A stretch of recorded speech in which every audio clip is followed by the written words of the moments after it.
E aí pessoal, tudo bem? Vídeo com som de chuva aqui no fundo. Hoje a gente vai fazer uma leitura com Pitaco, a gente vai falar sobre Deus segundo Spinoza e depois a gente vai terminar com reflexões dizendo Deus segundo Fausto Nagai. Cristãos, saiam da sala. E eu não vou deixar os comentários desse vídeo aqui virar um debate acalorado sobre religião. Se virar um debate acalorado e desrespeitoso sobre religião, eu vou apagar e travar os comentários, ok? Talvez alguns de vocês queiram deixar de me seguir depois das ideias que eu vou expor, e esse é um preço que eu tenho que pagar para conseguir me manter íntegro, para me manter autêntico, para que esse canal seja sobre mim de verdade e não alguma coisa ideológica que eu quero fazer você acreditar, mesmo eu não acreditando. Ok? Eu falo muito sobre Deus, eu prometi várias vezes falar sobre isso, nunca me sinto preparado o suficiente, porque a forma como você fala sobre Deus depende para quem você está falando. A maneira como você fala de Deus para um cristão é diferente da maneira que você fala para um ateu sobre Deus. Não porque as minhas crenças mudem, mas a forma como eu me expresso deve se adaptar melhor à pessoa que está me escutando. Como eu não tenho como fazer isso aqui, eu vou fazer da melhor forma que eu puder. Procurei Deus em várias religiões, em diversos caminhos e de diversas formas. Eu fui fervoroso durante muito tempo, tive o hábito de fazer orações durante muito tempo. Me professei ateu durante muito tempo. Fui anti-religiões durante muito tempo, caí na real e eu percebi que a minha luta contra religiões não fazia sentido, a minha militância contra religiões não fazia o menor sentido. Eu estou falando aí dos meus 23, 24 anos, faz tempo pra caramba isso. Depois eu percebi o quanto a fé é importante para a vida das pessoas e depois eu passei a acreditar numa forma de Deus que é diferente dos livros sagrados, e aí eu quero apresentar isso para vocês, sem nenhuma prepotência de ter alguma autoridade para falar de Deus representando de alguma forma. No meio do caminho eu descobri que haviam perguntado para Albert Einstein, se ele acreditava em Deus, e ele disse que acreditava em Deus sim, de acordo com a visão de Spinoza. Fui lá babando, tentar descobrir quem esse cara era. E eu encontrei um texto fantástico que eu quero compartilhar com vocês aqui, mesmo não tendo me aprofundado o suficiente para garantir que os textos originais eles são exatamente esses, estão traduzidos exatamente dessa forma. Não sei se o texto que eu vou apresentar para vocês ele é íntegro, mas como ele é validado pela Folha de São Paulo e por outras autoridades do assunto, eu acredito que sim. Independente de quem escreveu, independente das ideias desse cara, que você deveria muito, assim, caso tenha interesse, procurar saber quem foi, o Bento Spinoza, atenha-se às palavras que serão ditas. Então eu quero ler esse texto com você aqui, e enquanto a tela estiver rolando no vídeo, você pode passar se você quiser pular a leitura disso daqui por algum motivo. E aí depois você vai direto para as conclusões.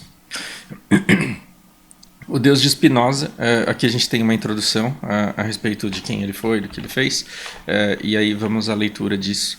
Olha o que ele diz. Eu vou trocar algumas palavras, tá? Leitura interpretada com considerações no final. Para de ficar rezando e batendo no peito. O que eu quero que faça é que saias pelo mundo e desfrutes da tua vida. Eu não vou conseguir falar essas palavras difíceis que eu não estou acostumado. Curte a sua vida aí, cara. Eu quero que gozes no sentido de usufruir, de aproveitar. Eu quero que você aproveite, que você cante, que você se divirte, que você se divirta e que você desfrute de tudo o que eu fiz para ti. Isso como se fosse Deus falando com ele. Né? Para de ir nessas igrejas escuras e frias que vocês mesmos construíram e que acreditam ser a minha casa. A minha casa de verdade, ela está nas montanhas, nos bosques, nos rios, nos lagos, nas praias. É aí onde eu vivo, e aí expresso o meu amor por ti. Ou seja, a expressão de Deus, do verdadeiro Deus, ele não está na igreja que as pessoas construíram com uma fé fervorosa, convicta, boa, e que levaram essas igrejas, nem todas, claro, nem todas, a sua boa. A manifestação de Deus ela não está expressa nas catedrais e nas mesquitas. Esses templos eles foram construídos por homens. As manifestações divinas de verdades, elas estão nas montanhas, nos bosques, nos rios, nos lagos, na aleatoriedade, na perfeição da aleatoriedade, na constituição das coisas ao nosso redor. É aí onde eu me expresso, é aí onde eu vivo. É aí onde eu expresso o meu amor por ti. É no lago que corre, é nos animais que pulam, é nas árvores que balançam ao som do vento. Essa é a manifestação divina. E esses são os lugares onde a gente mais pode se aproximar de Deus, não necessariamente dentro de uma igreja. Não estou dizendo que ele não esteja dentro da igreja também, já que Deus está em todos os lugares. Para de me culpar por tua vida miserável. Eu nunca disse que há algo de mal em ti, ou que eras um pecador, e que tua sexualidade fosse algo mal. Isso os livros dizem. Os livros dizem, e eu serei muito atacado por isso, porque as pessoas elas não conseguem conceber a ideia, muitas pessoas não conseguem conceber a ideia de que Deus exista e que a Bíblia não seja a palavra dele. Assim como muçulmanos, eles não acreditam que Deus possa existir sem que o Corão seja a palavra dele. Assim como os judeus, eles não acreditam que Deus possa existir sem que o Torá seja a palavra dele. Assim, nós temos muitas religiões com muitos livros sagrados que todos têm aí uma data de 2.000, 2.500 anos. Deus é muito mais antigo do que isso. E as manifestações dele aconteceram 2.000, 2.500 anos atrás também, só que elas acontecem todos os dias, nas mesmas montanhas, nos mesmos rios, nos mesmos lagos, nas mesmas crianças, nos mesmos animais, em toda manifestação de amor. Eu acredito que Deus ele se expressa e que ele está presente por nós. Agora, condenar a sexualidade... A sexualidade está explicada lá na base da pirâmide de Maslow. Você, quando consegue fazer uma pessoa suprimir aquilo, você consegue controle sobre ela. E você consegue que ela se sacrifique aceitando muito mais imposições, se privando de muito mais coisas e defendendo ideais que não necessariamente são o dela. Agora aqui, Deus diz, eu nunca disse que tu eras um pecador ou que a tua sexualidade fosse algo mal. O sexo é um presente que eu dei e com o qual podes expressar o teu amor, teu êxtase e tua alegria. Sexo é uma coisa boa. Ele torna as pessoas boas. Essa demonização do sexo. Sexo transmite doença, causa filho indesejável, sim, mas sexo é uma coisa divina, uma manifestação divina, perpetua a vida, porque a vida é divina. Assim, não me culpes por tudo que te fizeram crer. Não me culpes, não culpe a Deus por aquilo que as pessoas falaram sobre ele. Para de ficar lendo supostas escrituras sagradas que nada tem a ver comigo. Se não podes me ler num amanhecer, se não podes me ler numa paisagem, no olhar dos teus amigos, nos olhos do teu filhinho. Se você não encontra Deus no olhar do teu bebê, se você não encontra Deus no sol que nasce, não é na parte difícil, com a linguagem arcaica daquela escritura que você vai encontrá-lo. Não me encontrarás em nenhum livro. E eu li 2 dos 3 livros sagrados. Confia em... E li não superficialmente, eu li de fato. E aí um religioso que não leu a Bíblia inteira, ele vai falar, você leu, mas você não entendeu, porque você não leu com a fé. Então, assim, a fé, ela transcende o livro. A fé, ela transcende o livro. Eu conheço o livro mais do que os religiosos, porque eu li, eu refleti a respeito deles. Então, assim, sobre aqueles religiosos que leram a Bíblia e que conversam comigo a respeito disso, a gente concorda em muita coisa, a gente tem opiniões semelhantes em muita coisa. E o que difere? A fé, porque ele acredita e eu não. Embora nós concordemos a respeito de tudo que está escrito no livro, de cada parte dele. Confie em mim. Deixa de me pedir. Confie em mim e deixa de me pedir. Tu vais me dizer como fazer o meu trabalho? Olha que coisa sensacional isso. O cara, pra pensar, isso ele foi muito foda. Quando eu li isso, eu falei, era exatamente isso que eu pensava. Parecia uns de vocês aí nos comentários dos vídeos. Quando você diz para Deus assim, olha, protege as crianças ao redor do mundo, protege os justos, me dá o meu sustento. Isso é chegar para Deus e dizer, você não sabe fazer o seu trabalho, então faz aí, por favor. Entende? Tu vais me dizer como fazer o meu trabalho. Para de me pedir as coisas. Para de me dar trabalho. Para de ter tanto medo de mim. Para de ter tanto medo de mim. Eu não te julgo. Isso daqui não foi eu que falei, foi Spinoza, hein? Isso não são palavras minhas. Eu não te julgo, nem te critico, nem me irrito, nem te incomodo, nem te castigo. Eu sou puro amor. Para de me pedir perdão. Não há nada que perdoar. Gente, tem um cumprimento que eu odeio. Odeio, isso quer me irritar, você se despede de mim falando assim, desculpa alguma coisa aí. Esse é o. Tudo bem que ele é só um cumprimento, assim como quando a gente fala bom dia, quando a gente fala boa tarde, quando a gente fala boa noite, isso é só um cumprimento. Então, as pessoas, quando dizem desculpa alguma coisa, elas estão sendo corteses, elas estão sendo educadas. Mas desculpa alguma coisa é o pedido de desculpa mais inútil que ele pode existir, porque você só pode pedir desculpa por aquilo que você se arrepende. E se você não sabe o que você fez que me irritou, você não pode pedir perdão por isso, você não pode pedir desculpa sobre uma coisa que você não sabe o que é. Você só pode pedir desculpa pra mim por algo que você tem consciência que tá errado e você se arrepende de ter feito aquilo. Porque você pode ter feito alguma coisa. Eu posso ter feito alguma coisa de errado pra você e não me arrepender. Um cara larga o boss, larga o corpo e fazer um mercenário sozinho no level 20, eu vou dar um tapa na orelha dele. Eu vou dar um tapa na orelha dele e aí a Blizzard vai chegar e vai falar: você tá banido. Eu vou falar: ok, você tá errado. Eu sei. Pede desculpa pra ele. Não. Não vou pedir, porque esse tapa foi uma manifestação da minha raiva e eu tava puto na hora. Então, assim, eu me arrependo de ter dado um tapa nele. Não sei. Eu não posso pedir perdão pra uma pessoa por um comportamento que eu não me arrependo. E você não pode me pedir desculpa por uma coisa que você não sabe o que é, então por que é que você vai chegar a dizer pra mim: desculpa alguma coisa aí? Desculpa qualquer coisa, cara, desculpa qualquer coisa. Não. Para de me pedir perdão. Não há o que perdoar. Você tem que pedir perdão por aquilo que você tem consciência que é errado. Só que o mais importante do perdão, o perdão que você deve fazer à vítima da sua infração, não a Deus. Você deve, se você fez mal a alguém, você deve tentar ter consciência e se reparar com essa pessoa. Com essa pessoa, pedir perdão para Deus e saber que Ele te perdoa, isso é um alívio de consciência falho. Porque Deus pode te perdoar, mas aquela pessoa ela pode continuar prejudicada. E se você se arrepende genuinamente, vá lá e devolva o que você subtraiu dela. Vá lá e peça desculpa pelos ferimentos na alma que você causou com as suas palavras. É isso que você tem que pensar. Não há nada que perdoar.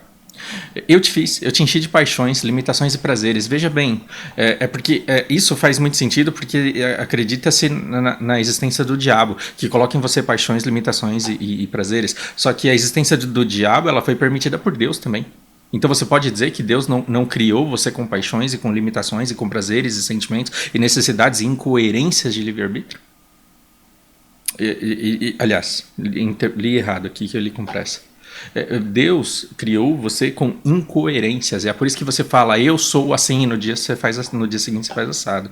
É por isso que você fala: eu sou uma pessoa muito paciente, eu perdoo bastante. Filha da puta! Você é uma pessoa cheia de contradições. Você é uma pessoa cheia de contradições. Ora você é uma pessoa paciente, ora não. Ora você é uma pessoa desapegada de bens materiais, ora não. Ora você é uma pessoa que controla os seus impulsos sexuais, ora não. Ora, você é alguém que não quer machucar os ferimentos de ninguém. Ora, você sente prazer nisso. Você é uma pessoa cheia de incoerências e dentro de você coexistem energias que são boas e que são ruins. E as duas, elas são manifestações divinas. E você tem que aprender a equilibrá-las. E você tem livre-arbítrio para isso. Como eu posso te culpar se respondes algo que eu pus em ti? Se eu te criei incoerente, como é que eu posso te odiar pela sua incoerência? Eu não sou Deus, mas se eu fosse Deus eu falaria isso para você. Como posso te castigar por seres como és, se eu sou quem te fez? Crees que eu poderia criar um lugar para queimar todos os meus filhos que não se comportem bem pelo resto da eternidade? Você faria isso? Você faria isso? Que tipo de Deus pode fazer isso? Esquece qualquer tipo de mandamento, qualquer tipo de lei. Essas são artimanhas para te manipular, para te controlar, que só geram culpa em ti. Culpa é um peso enorme que as pessoas carregam o tempo inteiro por coisas que são manifestações divinas. O problema é que assim, a sociedade ela precisa de organização e para que a sociedade ela seja organizada, nós precisamos seguir um conjunto de regras. Essa não matarás, não desejarás, não cobiçarás a mulher do próximo. Isso são regras de conduta que devem existir, mesmo assim como o nosso servidor de BDO, ele tem regras também que as pessoas deveriam seguir para que todo mundo coexista ali numa maneira minimamente decente. É por isso que a gente tem uma legislação, é por isso que a gente tem um código penal, para que as pessoas saibam que quando elas cometerem um erro contra a liberdade do outro, a liberdade delas também vai ser cerceada. Mas esse conjunto de regras, ele é feito para que as pessoas convivam melhor entre elas. Ele não é um conjunto de regras que foi feito para te oprimir, para que a sua vida seja sofrida. Então, você tem que obedecer os 10 mandamentos, porque eles são bons para todos nós convivendo juntos. E não porque você tem medo de apanhar de Deus, porque você desobedeceu uma lei dele. Você tem que querer cumprir aquilo, porque honrar o teu pai e a tua mãe a coisa, é o mínimo que você deve a eles. É o mínimo que você deve a eles, e você não deveria precisar de Deus te dizendo isso para que você obedecesse. Mas como as pessoas elas precisam de um código maior para obrigarem as pessoas, como sociedade, elas falam, olha, o mandamento está aqui, e se você não seguir, você vai ser punido por todo o grupo. É uma maneira de manter disciplina na sociedade, e é uma maneira de controle humano sobre as pessoas, não divino sobre as pessoas. Deus te deu livre-arbítrio.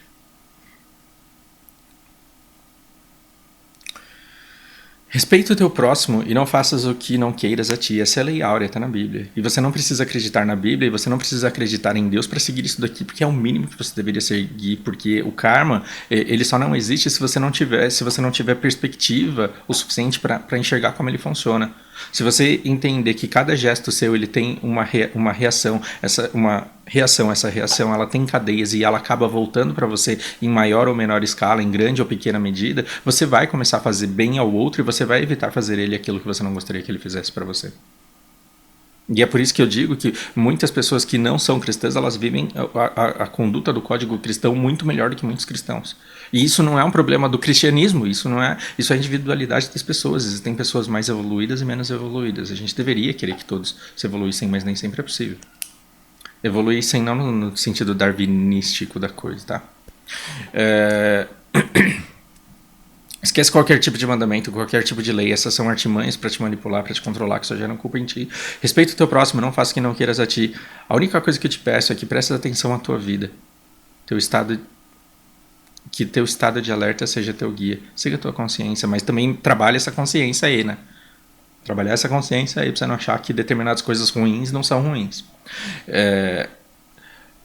A vida não é uma prova, nem um degrau, nem um passo no caminho. Nem um ensaio, nem um prelúdio para o paraíso. O que é o prelúdio? Aquilo que vem antes de começar o negócio, né? A vida não é um prelúdio para o paraíso. Esta vida é a única coisa que há, aqui e agora. A única que precisas. A única que precisas. Eu vou repetir. Essa vida é a única que há, aqui e agora. É a única que precisas. Aí a pessoa nasce num bairro pobre, ela vive em um país pobre, ela trabalha muito, ela vê injustiças na vida, e aí ela chega à conclusão, cara, Deus não pode ser tão ruim de me colocar num lugar tão desgraçado desse. Isso daqui deve ser um primeiro passo para algum lugar melhor. Então eu vou esperar esse lugar melhor. Isso dá esperança, te motiva a continuar batalhando, a continuar sendo uma pessoa boa, assim, só que também te coloca numa zona de conforto, de que por o paraíso ser garantido, você pode se desapegar dessa oportunidade única de viver a vida nesse mundo. E é por isso que eu gosto de por exemplo, Tenrikyo, que você chega pros caras e fala assim, quais são os dogmas aí da sua religião? Eles falam, Deus criou na Terra para você ser feliz, aqui, ponto. O que mais? É isso. Não, o que mais? Não, a máxima é essa, você desenvolve do jeito que você quiser. Deus te criou aqui para ser feliz aqui, ponto. Aí você fala, você acredita em reencarnação? Acreditamos, porque eles são uma descendência do budismo, né? Acreditamos. Desculpa se eu estiver falando besteira, se tiver alguém da Tenrikyo aqui, me corrija em tudo que eu estiver falando errado. Aí você fala, tá, e como é que funciona depois que você morre? Não sabemos, e não é pra você saber. É pra você ser feliz aqui e agora, com essa vida que você tem. O resto cabe a Deus, e Deus vai ver isso daí depois que você morrer. Por agora, viva a sua vida. Brilhante, brilhante, tá. E como que eu vivo a minha vida? Deus te criou para ser feliz. Se você está buscando a sua felicidade, você está de acordo com o propósito divino. Se você está se drogando, se você está bebendo, se você está fazendo coisas que estão te fazendo mal, você está indo contra o propósito dele. Se você tenta atrapalhar o outro de ser feliz, você está indo contra o propósito dele. Se você está tentando ajudar, ou pelo menos se você não atrapalha o outro de tentar ser feliz, você está de acordo com o propósito divino. É isso aí. O resto você desenvolve. E eu acho isso fantástico. Eu acho que, independente da existência de um paraíso ou não, independente de multiversos, de vida em outros planetas, independente de qualquer coisa, independente do céu, do paraíso, ou de qualquer coisa que você acha que vem depois da morte, você tem que se apegar aqui, a essa oportunidade única, a esse privilégio que nós temos de viver, e aí a gente tem que fazer o melhor da nossa vida. O melhor da nossa vida. A vida não é um ensaio, você não está num prelúdio para o paraíso. A vida é a única, a vida é a única que há aqui e agora. A única que precisas. Tua vida é a única coisa que precisas. Eu te fiz absolutamente livre. Não há prêmios nem castigos. Não há pecados nem virtudes. Ninguém leva um placar. As pessoas não estão juntando pontos de boas ações, que elas perdem créditos quando elas fazem alguma coisa errada. Ninguém leva um registro. Tu és absolutamente livre para fazer da tua vida um céu ou um inferno. E esse negócio das pessoas não carregarem um placar é que gera indignação da injustiça da vida, porque tem gente que faz muita coisa ruim e se dá bem, e tem gente que faz muita coisa boa e se dá mal, e o fato de não existir esse placar leva você naturalmente a querer que essas pessoas que fizeram o bem, que foram injustificadas, que elas sejam recompensadas de alguma forma no futuro. E é por isso que a gente fala, não, Deus guarda o reino dos céus para você, e quando você chegar lá vai ficar bem, cara, então me dá o teu dinheiro aí, que você não precisa dele agora, você só precisa dos créditos. Ó, compra aqui porque você vai sacar lá em cima. Te garanto que isso vai acontecer. Te garanto que isso vai acontecer. E aí você abre mão da oportunidade de viver a sua vida da melhor forma possível, e acredita num conjunto de regras e ainda não tolera o fato de que a vida pode não necessariamente ser justa e ela na verdade não é muito mesmo. Tu és absolutamente livre para fazer da tua vida um céu ou um inferno. Não te poderia dizer se há algo depois dessa vida, mas posso te dar um conselho. Viva como se não houvesse. E eu queria muito tocar o coração de vocês com isso.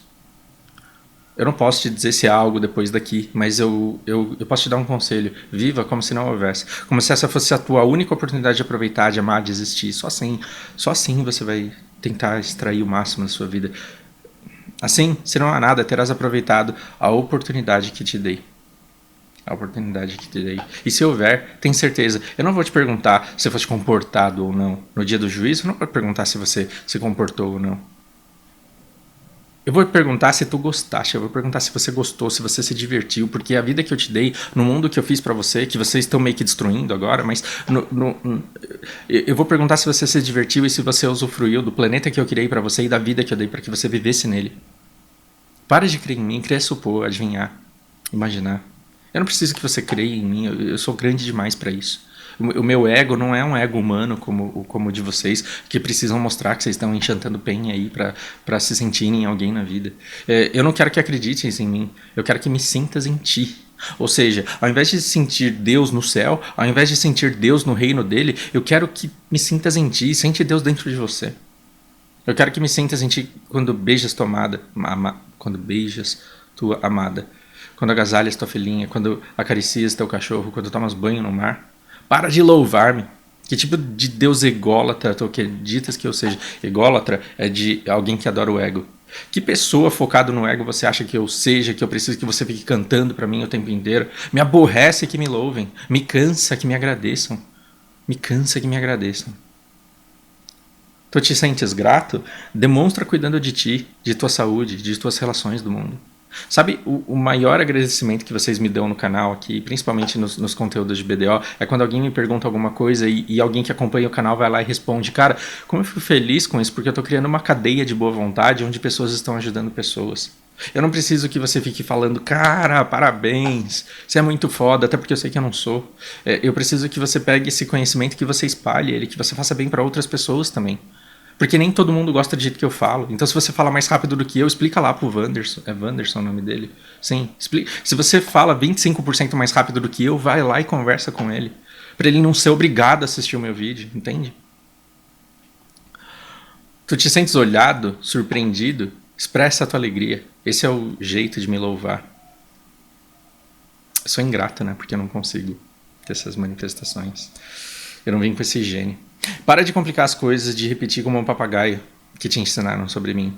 Isso daqui é muito importante. Para de complicar as coisas, de repetir como papagaio as coisas que te ensinaram sobre mim. Porque é engraçado, as pessoas elas seguem um determinado partido, elas conhecem a cartilha da retórica do partido. As pessoas conhecem uma religião, elas têm toda a cartilha da retórica da religião. Que assim, toda religião e todo partido tem uma catequese em que eles pregam os determinados preceitos, e quando alguém sai dessa lista, a pessoa já tem o discurso pronto. Não, você tem que acreditar, você precisa querer, você precisa dar uma oportunidade para essa fé se desenvolver dentro de você.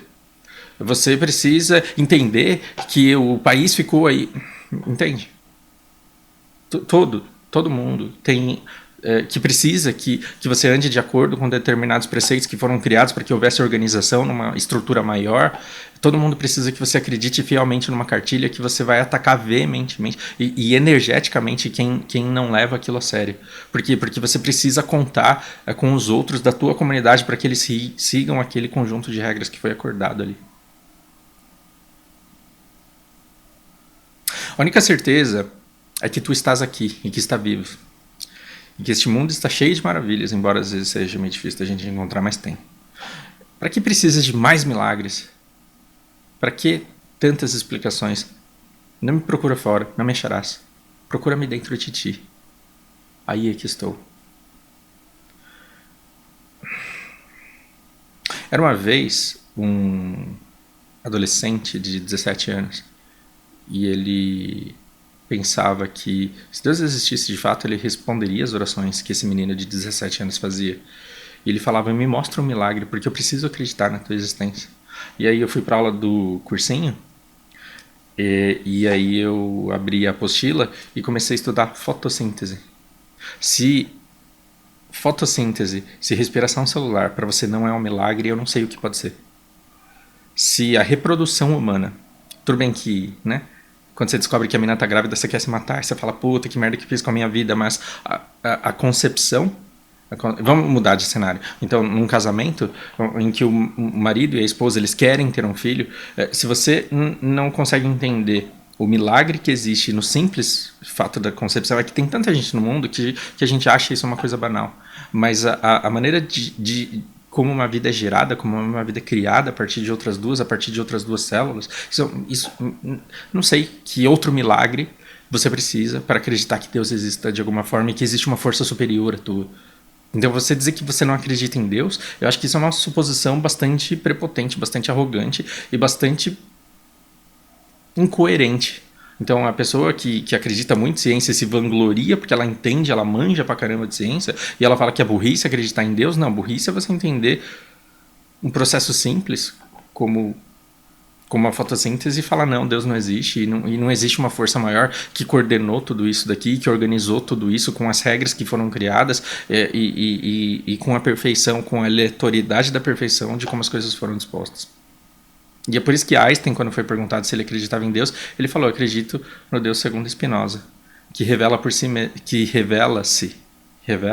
na harmonia de tudo que existe, porque de fato a gente vive numa natureza muito harmoniosa. Eu não fiz aquele vídeo que eu prometi que pediram a respeito de vida extraterrestre, porque, enfim, por motivos. Mas cumpri com a promessa de falar sobre Deus. E se você quiser se ausentar daqui porque você não consegue lidar com o fato de que eu acredito em Deus, mas que eu não acredito na Bíblia, no Corão, no Torá, em nenhum outro livro sagrado, em dogma de religião alguma, e que eu acho que Deus se manifesta de outras formas que nós podemos muito bem entrar em contato com elas.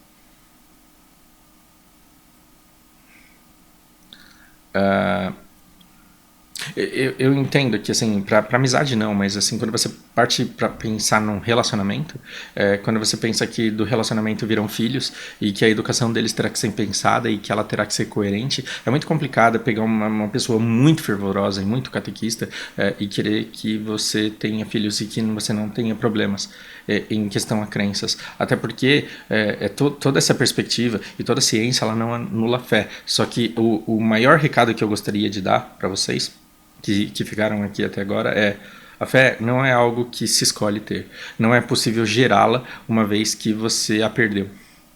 E eu a perdi. Então, assim, eu acreditei durante muito tempo. Eu fiz perguntas que me levaram a outras perguntas. E se eu pudesse andar para trás e ter essa condição que propicia a fé, então se eu pudesse ter de volta aquela condição inicial que propicia a existência da fé, eu teria isso de volta. Mas agora que eu não tenho mais, eu não posso fingir que eu tenho. Eu não posso dizer que eu acredito em Deus só para te deixar feliz. Eu não posso ir num templo com você e cantar só para te deixar feliz. Mas eu consigo entender no Deus que você enxerga. Eu consigo entender o Deus que você enxerga. E eu consigo entender como você vê o mundo, porque eu consigo, por empatia, enxergar o mundo através da sua perspectiva. Então, quando você fala, Fausto, Deus te abençoe, Fausto, Deus está contigo. Quando você me diz quando você me dá palavras de conforto usando o seu Deus e a sua religião, eu consigo absorver isso de maneira muito boa, porque já que eu acredito em Deus e eu acredito que Ele se manifesta em tudo que há e você é uma manifestação dele e você o enxerga dessa forma, essa forma que você acredita em Deus, ela se torna verdade no momento em que você a emite. Eu já devo ter falado sobre Aslan e o corvo daquela história lá, como que chama? Nárnia. A concepção da divindade de Nárnia é uma coisa simples, extremamente simples, que qualquer criança entende, mas que ela é muito sábia e muito inteligente. Porque se você tem sentimentos bons, você atinge o Deus da bondade. E se você tem sentimentos ruins, você vem pro outro aqui, né? Porque a gente sempre tem dualidades, isso é meio que inevitável. Então, se você chega para um soldado e fala que o diabo é Deus e que o Deus é diabo, e ele passar a vida inteira servindo o diabo, quando ele fizer uma oração sincera pelo bem, a oração dele vai atingir a Deus. E vai ser respondida por ele, independente daquilo que você enxergue. Então, existe mal mesmo nas religiões ruins, e existe mal mesmo nas religiões boas, e existe o bem mesmo nas religiões ruins, o que torna muito difícil você me convencer de que existe uma religião que não presta e que a sua é a melhor. Na verdade, está todo mundo buscando Deus em diferentes idiomas. Agora, se você acha que só a sua religião é que vai trazer a salvação, imagina o meu tataravô que nasceu e morreu no Japão sem nunca ter escutado falar do Evangelho. Será que ele não merece? Ele merece o furor? Ou ele tem algum valor para Deus inferior a daquele que nasceu e cresceu numa comunidade religiosa porque ele não seguiu determinados preceitos? Isso é besteira. Isso é besteira. E Deus pode ter se manifestado na sarça ardente, sim, só que isso não impede que ele tenha se manifestado no topo do Monte Fuji, ou no pé do Monte Fuji, ou numa lagoa de Hakone, ou numa floresta de Kyoto, de maneira diferente que ele se manifestou para Moisés, e que todos eles só passaram recados diferentes até que eles chegassem em nós. E nós não precisaríamos desse recado se nós tivéssemos nascido numa ilha isolada no meio do oceano, e se ali nós tivéssemos condições de parar para refletir sobre aquilo que nos cerca, e se nós refletíssemos ao ponto de perceber o quanto é divina essa dádiva da vida. E se a gente pegasse um sapo ou um coco e colocasse em cima da mesa, e ali a gente canalizasse toda a nossa energia em busca de Deus, aquele coco e aquele sapo fariam um milagre, e ali nós teríamos duas manifestações divinas. Então não diga que aquela pessoa é uma imbecil porque ela não adora o Deus verdadeiro, porque ela talvez esteja alcançando Deus da mesma forma que você, sem seguir nenhum livro, sem sentir culpa, sem deixar de fazer coisas e sem se sentir um ser humano superior, uma criação superior ao outro, pelo simples fato de fazer parte de um grupo que foi escolhido e que é preferido porque segue as regras de um determinado livro que foi escrito, que pode até ter sido escrito pelos apóstolos, mas que foi muito bem editado por Constantino. Mas aí a gente entra num território muito mais perigoso ao qual eu não quero dar seguimento. Fausto, você acredita em Deus? Sim. Você acredita na Bíblia? Não. E se isso para você não faz sentido, não tem muito o que eu possa fazer. Se depois desse vídeo não faz sentido para você que eu possa acreditar em Deus e que eu não acredito na Bíblia, então realmente não temos que conversar sobre religião, vamos falar sobre Bedel. Espero que seja útil, espero que não machuque a fé de ninguém. Eu pedi para os cristãos saírem da sala antes de começar o vídeo. Até a próxima, se vocês ainda estiverem por aqui.